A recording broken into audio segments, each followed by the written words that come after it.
I'll start this review by putting my biases out there. I am a huge Sarah J. Maas fan. Do I recognize that there are flaws in her writing? Yes. Do I recognize that there are certain things that she keeps regurgitating in her writing that feels like nails on a chalkboard for me? Yes. But I've also learned to ignore certain things about her writing because I do enjoy the story she has to tell. Yes. So ultimately, I am still a huge Sarah J. Maas fan. So please note it as I'm going into this review, but I will try my best to be as honest as possible with regards my thoughts about House of Earth and Blood, which is the first book in the Crescent City series by Sarah J. Maas.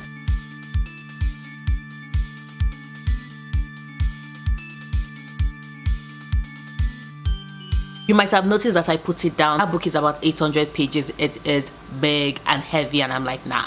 And your eyes are not deceiving you. I do have 2 copies of House of Earth and Blood. One of them is signed. Like I said, I'm a Sarah J. Maas fan. So what I'm going to do is I'm going to split this review along 7 lines. So I'm going to be talking about world building, about characters, about the plot, about the mystery element, about the theme Sarah J. Maas brought into it, about the way she ended the book itself, and about our writing itself. So along 7 lines, like I said, and I will kick things off with the world building. There's something about urban fantasy that I enjoy. I always find it very fascinating the way writers that are telling a story that is set within our world, but there's a fantasy element running underneath it. I always love how it is that they employ, they bring in fantasy and merge it in with the normal, with technology, for example. So with regards to that aspect of world building, I did think that Sarah J. Maas did a great job. I actually did enjoy it. I love the fact that, for example, cell phones and technology in Lunathion in Crescent City is actually driven by first light, and the first light is the power, the excess energy that supernatural generate when they make the drop, and the drop being this big event whereby you basically kind of fall to your own death.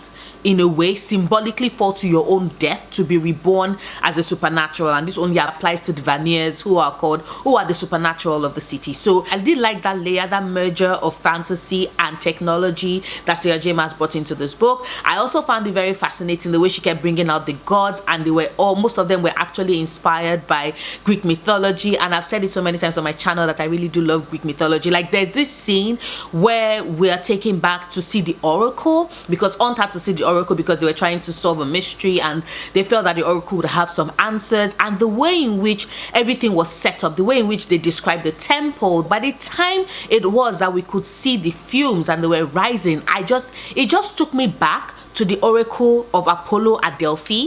Like, if you've read it, like, I'm a mythology buff, so there is that there is that description of that was how things were in Delphi, at the oracle at Delphi. There were holes drilled into the floor through which there were actually some sort of gases released that would put people into a trance, which is when Apollo would then speak to them through the oracle. So I loved that nod to the oracle, to the Delphian oracle in that book. Like, you could tell Sarah J. Maas is a mythology buff. I loved it. I enjoyed it. I loved the nods to Artemis that we could see through Luna, and it was fitting. So there were some gods that she did invent, and then there were some gods that were inspired or borrowed from Greek mythology. And I think that there were some gods that also borrowed from like Nordic mythology. I'm not sure, but you could definitely see the mythological elements woven into the story. And if you're somebody that also likes myth like me, you would also appreciate that part of the world building.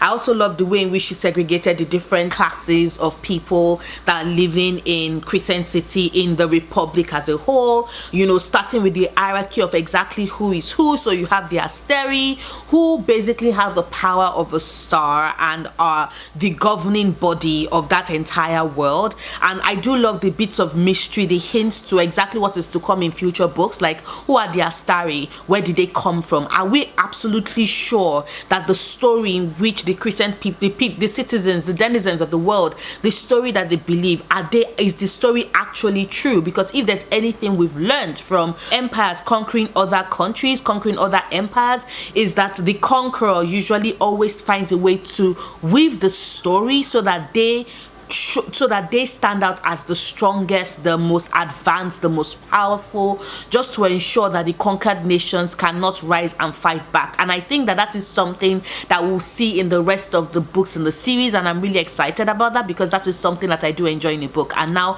I started talking about the themes of the book. I'm sorry about that, but anyway, I like the way in which we had the hierarchy of characters in this book. Like I said, you have the Asteri, you have the angels, you have the shifters, you have the fae, you have the wolves, you have the mer people, you have the undead, you have the members of the undead, and then you have the half-humans who do take on traits of the ruling classes, of the other classes, but are not as powerful as them. And then you have the humans who are totally and completely imprisoned and mistreated, and they are the ones that are fighting back. I love the way in which that was told. I think that I was present in Crescent City. I was running the streets along with Danica and Bryce. I was walking the street along with Bryce and Hunt. I could smell the air. I couldn't necessarily taste the food because Sarah J. Maas did not pay that much attention to the food, but you know, I could smell the air. I could walk the streets. I could see everything in vivid technicolor. So the world building with regard to that, I think, was A+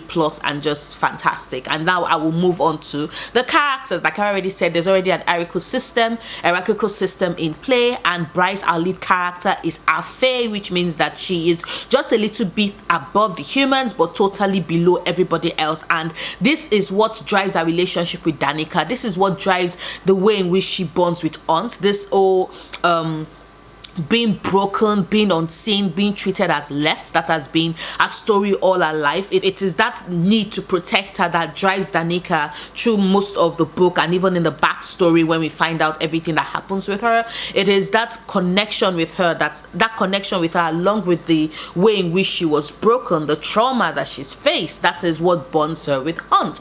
And I do like that. I like the fact that Sarah J. Maas likes to write about traumatized and broken women, and then we see them slowly crawl their way to being whole again. And I do know that people have a lot of thoughts about her writing, about the kind of characters that she creates, but that's the reason why she would always have a soft spot. I would always have a soft spot for her, because I connect so deeply with these women who have been broken, who have no one to turn to, and who have to claw their way back to finding themselves and claw their way back to finding power. And speaking of power, once again in this book we get the trademark Sarah J. Maas female character who ends up being very, very overpowered, and a love interest who is also very powerful. But I don't really focus as much on the love interest, because even though I do love Risa, and even though I do like Rowan, yes, I am a Rowan fan, I don't concentrate as much on the love interest because I think they're cool. But like I said, the people I've always loved in Sarah J. Maas stories are the women.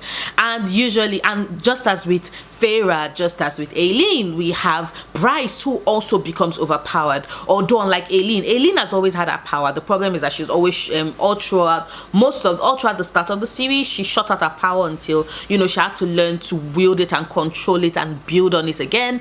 But Bryce's story is kind of similar with Farah in that the sense that they both start their stories having no power at all, except for the fact that Bryce has always had a strong sense of self. She's very sassy, she's very strong, she can be very cold and very cruel and very unforgiving, which is of course part and parcel of her fae heritage. And I love that for her. I love the fact that she has so much in common with her biological father, even though sometimes she does not want to admit that to herself. And I want to see how that plays out in the later books. But anyway, like I said, Bryce has more of a sense of self than Farah does at the start of Farah's own story. But just like Farah, she does tap into a well of power due to certain circumstances that she never did bargain for, she never did want. And I can't wait to see her train and discover all the amazing things she can do with her power in the rest of the books in the series. At least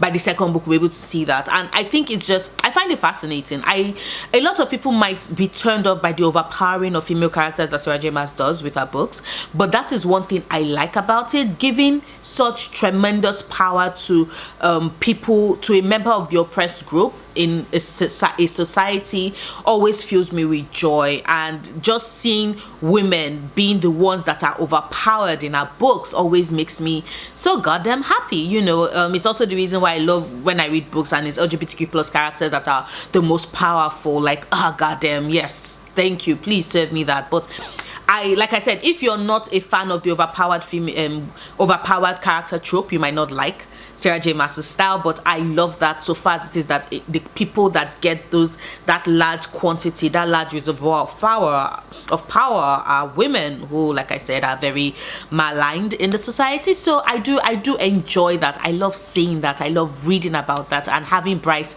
tap into that power, considering the fact that all this while everybody was just expecting her to just have a tiny smidgen of power, was just very satisfying to me. Hey baby, sorry. Was everything to me. So yeah, I did enjoy that. I also loved our relationship. I also loved Aunt. There is one thing that Sarah J. Maas tends to do which makes everybody really worried, is that when she introduces a love interest for a character, especially in her first book, there's always a worry that the character will be replaced in subsequent books, because that is something that she's always done. And I would admit that I went to this book really terrified, but I actually did enjoy Hunt, and I have a feeling that Hunt will be the real deal. We'll stick with Hunt through the rest of the series. You can quote me on that, just because of the fact that there's something that, if you pay attention to the way Sarah J. Maas writes her romances and tells her stories, you know, she would always have the love interest also be extremely powerful, yes, powerful enough not to be threatened by the level of power that the main character, the female character, has. She would also write them in a way that they've also experienced trauma, they've also experienced being broken, so in a way they both heal one another. And I do think that Aunt does apply in both cases. So yeah, sorry, okay, let me put you down. So I do think that Aunt does apply in both cases. So yeah, I do enjoy that. I also think that Sarah J. Maas has been listening to the call, the need for diversity, because we do get that in House of Earth and Blood. Not as much as I would have liked, because I would actually love to have a person of color actually have a voice in, you know, our books, and an LGBTQ plus character actually have a voice, like be a main character, have a voice in our books. Of course, I know we're going to get that in the later end of the Akuta series with more, but yeah, I'm keeping my fingers crossed that we keep getting more. So yeah, and of course I can't talk characters without talking about the friendship between Danica and Bryce, which was the thing that drove the entirety of this, that basically drove the entire plot of this story, just how strong their bond is, even after the horrible events that takes place in like the first 70 pages of the book. Yes, I know, read the synopsis, people, read the synopsis so you can be prepared. Although you can also be like me in the sense that I did read the synopsis, I was prepared, and yet I was still shooketh at the events, because you just, no matter how much you think you prep for it, reading about it on page, still fucking heartbreaking. But yes, I do like that. I like the depth of the character. I love the depth of Danica and Bryce's relationship. It gave me such gay queer vibes, and like, I'm just, personally, if you ask me, they were in love. Like, I know Bryce did say that she wasn't her girlfriend because Bryce didn't have those emotions or those feelings, but I'm telling you, like, in my head, they are girlfriends, ex-girlfriends, like, they are girlfriends, because the bond of that relationship, I mean, come on. If you've read the book, you know totally what Danica offered and sacrificed for Bryce, and the feeling is mutual. I just loved both of them so fucking much.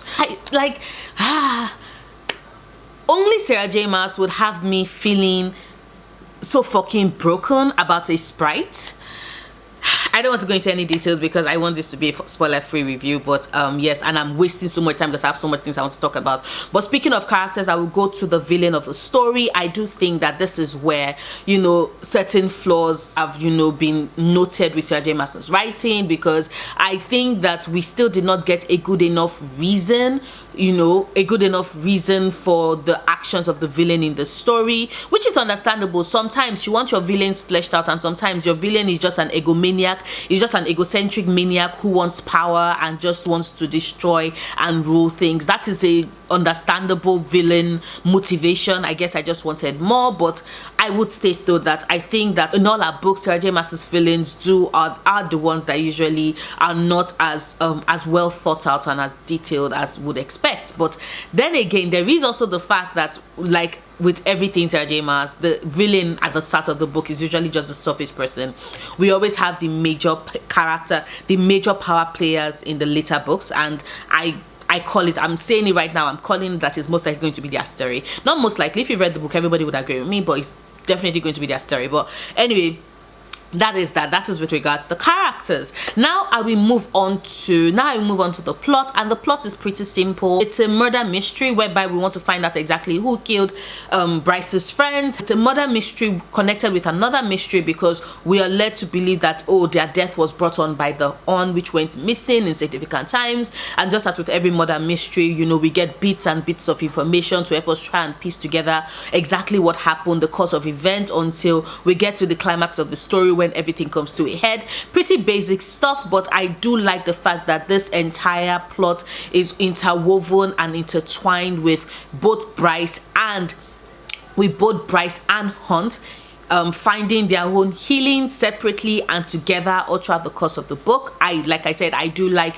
it when characters are coming from a point of being utterly broken to finding themselves. So that is something that did drive the plot for me. And there's one thing that Sarah J. Maas did with this book, which was that she interspaced it well enough with action. So even though it was in a way character driven, because like I said, we are following the trajectory of Bryce and Hunt, but at the same time it's also plot driven because we are trying to solve a murder mystery and we're also trying to solve another mystery, and then there are also things with other characters that are brought into bear. So I did find that fascinating, I did find that enjoyable, I did enjoy the plot. I think that nobody does a conclusion like Sarah J. Maas does, and that is a perfect segue for me to talk about the conclusion of this book. The last 100 pages, I could not breathe, I could not drop down this book. I had a meeting at work, I lied, I really lied. I locked myself in the bathroom and I did not leave until I finished the book. People probably thought I had a severe case of diarrhea. I don't give a shit because I needed to finish that book. I repeat, the last 100 pages of this book, like,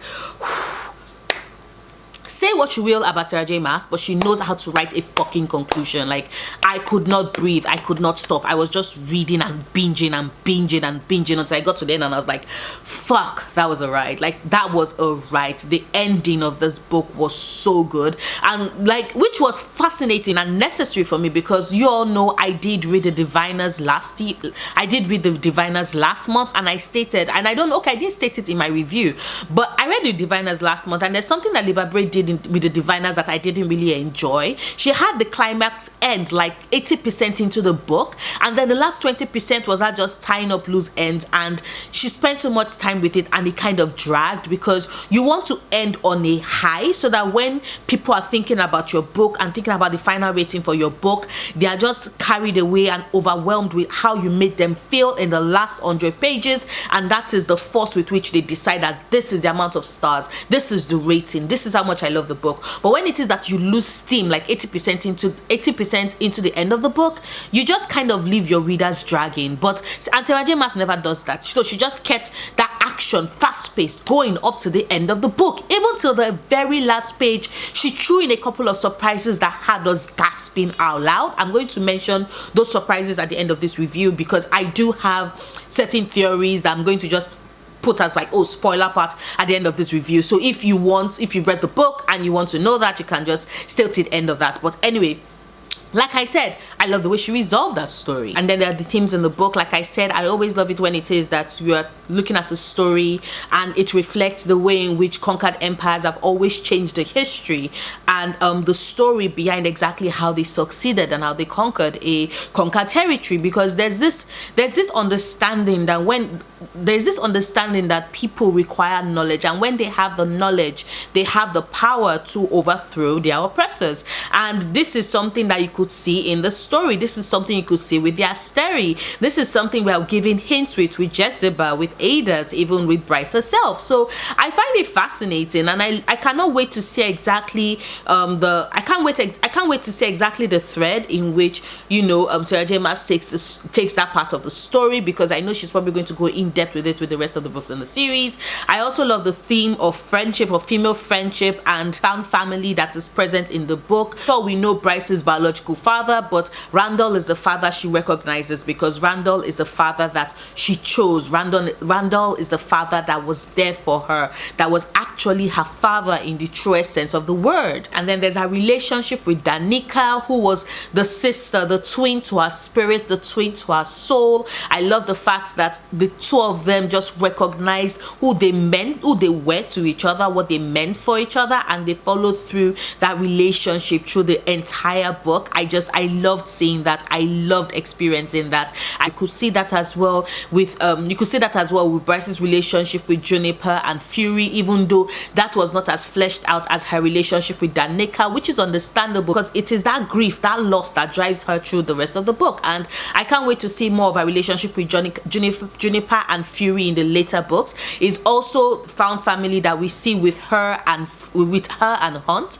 They chose each other, they chose to heal each other, and they chose to be each other's person, no matter the circumstances, no matter the situation. And I love how that all came to bear in this book. I also love the themes of grief, of being broken, of finding oneself, which, like I said, is something that is a constant through Sarah J. Maas's books. And if she did do this, she did a live interview, she did a live show with her husband, where she did speak about why exactly she likes to write about women undergoing trauma and overcoming that trauma, and, you know, finding healing after the trauma, after the fact. I would find that video and leave it down in the description bar so you can go check it out. Like, if you're a Sarah J. Maas fan, you would enjoy that video. I know I did. I know I did. And even if you're not a fan, you might just find something new, you know, and a way to understand why she tells the story that she tells. But like I said, I did enjoy those themes. I also did enjoy the theme of sacrifice, because sacrifice was something that was underlying throughout the entire book. It was the sacrifice of Hunt with Shahar that led to him getting a slave brand over his head, or like Ada said, a crown of thorns on his head. It's the sacrifice with Danica, is the sacrifice of Danica that, you know, got Bryce to where she was at the end of the book. That basically, actually, if we're being honest, did drive Bryce throughout the entirety of the book. It is Bryce's own sacrifice. Find exactly who killed her friends. It's a sacrifice to heal a city that led to her tapping into such a wealth of power in the book. It's also her sacrifice that and her unwillingness to lose her brother, to protect her brother, that led her to take certain decisions with Rune. So I love the theme of sacrifice that is also present in this book. And then finally, I'm going to be talking about the writing. I think that House of Earth and Blood is Sarah J. Maas' typical writing. It's simple, it's easy to grasp, it's easy to understand. If it is that you're not someone who, if you're someone that cannot stand tedious fantasy writers, especially when it is that it takes a while for you to get into a story, then I would say that you should try Sarah J. Maas, because her writing is always on point. But speaking of her writing, there are still some things that still made their way again in her writing, aka the constant use of males and females. I keep saying every time I talk about Sarah J. Maas, and so far I was talking about her with regards to my thoughts on the Akotar series, all the books in the Akotar series, and when I did a vlog with regards to the Throne of Glass series. But I have numbed myself out with regards to word mate, because I did say that I did read a lot of urban fantasy paranormal romances, when I was just when I was entering uni and all of that. That's over 10, 12, almost 15 years ago. And like I said, I've numbed myself out, because I did read a lot of shifter romances, and mates were a big deal there. They were not as much of a big deal as a male female, but I think that it is exactly the way in which I handled the excessive amount of mates coming in contact with the word mate in my books, that I've handled the way I come in contact with male female in, you know, Sarah J. Maas's books, which is now I have learned to just numb out, and my eyes just skip over it and just ignore it. Like, it's something she does. I don't think she's going to be changing it anytime soon, so I just accepted my fate. If you're someone that's great on your nerves, well, prep yourself, because there is an excessive amount of male female in the book. And then there's alpha hole, which is a combination of asshole and alpha. And I think that I find it fascinating because you could tell that Sarah J. Maas is aware of what we say about her books, because there was a meta moment where she was mocking herself and mocking her male love interest, you know, with the old alpha territorial bullshit and the way they snarl and the way they grumble and the way they roar, etc, etc. And there was this part where she legitimately had Bryce making a mockery of all those traits, and Hans was chuckling. And I think that it takes a certain level of it takes a certain level of self-awareness and not taking yourself seriously for you to be able to mock yourself and your writing style. And I did enjoy it. It was a meta moment that made me laugh, and also I think in a way was done to have me just accept that the male and female is gonna stay. But like I said, I did laugh in that part. But there is the constant use of alpha hole. Would have preferred if she had just chosen asshole and just stuck with asshole. Yes, but it is not a Sarah J. Maas book if there's not a word that is recurring, like I said, that feels like fingernails being dragged across a chalkboard. And in this case it was alpha hole. In fact, I preferred male and female to the constant alpha hole. But what can I say? I learned to just also eventually just ignore that part of the conversation as well. But yeah, that is my review of House of Earth and Blood by Sarah J. Maas, which is the first book in the Crescent City series. Like I said, I did enjoy it. I had a blast reading it. I gave it 5 stars. Did I recognize the flaws in the book? Yes, I've stated them in my review, but there's just something about the way she writes. There's just something about that last 100 pages. There's just something about the rawness of Bryce and what she overcame and what she has to achieve that just placed her in that corner for me, that top corner of favorite of Sarah J. Maas female characters that I would love and worship and die for. And Bryce Adelaide Quinlan is clearly high up on that list. So I am sorry but not sorry, but I would state categorically I gave it 5 stars. I cannot wait to reread it. And I finished it, and I finished reading it, and immediately I was craving. I wanted to reread another Sarah J. Maas book. So I probably will pick up either the Akota series or Throne of Glass series again sometime soon, because I've missed it. But this is definitely a book I'm going to be rereading again before the year runs out, and I'm going to be eager with everybody waiting for the second book in the series, because I enjoy it and I want more. But yeah, that is this video. If you liked it, please do not forget to give it a big thumbs up. Check out my other videos, subscribe if you want to, and if you do decide to subscribe, do not forget to click on that notification bell so you can know the minute I have a new video go up. I make new videos every Sundays, Wednesdays and Fridays, and I'll see you soon. Until then, stay passionate, love books, love yourself, and the spoiler part of this video is going to be playing right about now. I'm not going to go into that much details with regards to the spoiler part of this review, but let me just say that the way in which, the way in which Sarah wrote Bryce killing that motherfucking piece of shit Mika, there is something about blowing a motherfucker's brains out, right? And then splicing him in half, and then cutting off his head, and then dousing him with gasoline, and setting that shit ablaze, and vacuuming up his ashes so that even his stain does not remain on earth. Like, I was just... the level of rage, the precision of that killing. Another reason why that shit got 5 stars, because yeah, that is excellent spank material. I'm just saying. Also, I have my suspicions with regards to exactly who On's father is, because I find it highly suspicious that they say that the power of lightning has not been seen in centuries. It's that level of power, and yet his wings are grey, not the Snow White that would make him an archangel and would totally have been more fitting for him because he has the power. This boy legitimately used his lightning to fry an archangel from the inside out and yanked her head out with brute force. So you know he's fucking powerful. And all I'm thinking is that the fact that Idris knows his father. Remember, at the end of this book, where Idris and Jessica were talking, you know, about Bryce, about her star power, and then we're talking about Hunt, and they're like, reminds him of his father. And all I was thinking is that, what if his father is not an archangel? Because Bryce did say that he never met his father. His mother was just cleaning the houses of the archangels and everything else until she was killed. So he never met his father. So what if his father was a fallen angel? What if his father is Lucifer himself, like the ruler of hell, you know, the ruler of the seventh circle of hell? Because think about it, he has the power of lightning, which Idris was surprised to notice. And then Idris was like, what are you doing with a crown of thorns over your head? AKA, you're too powerful for this, shit.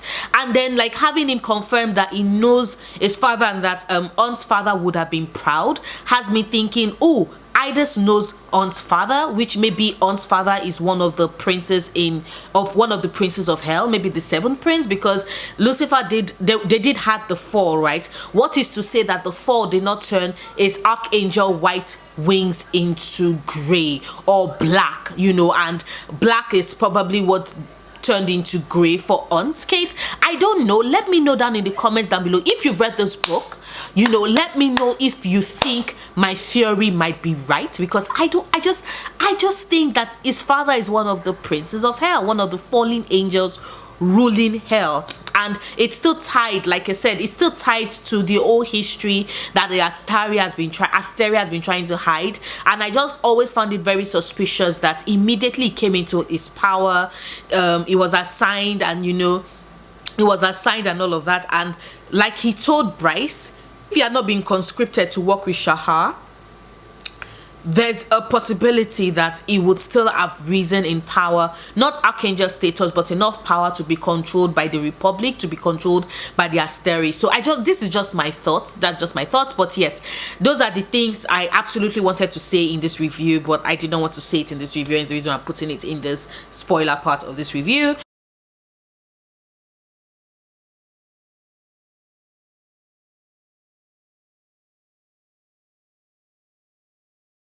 Bye.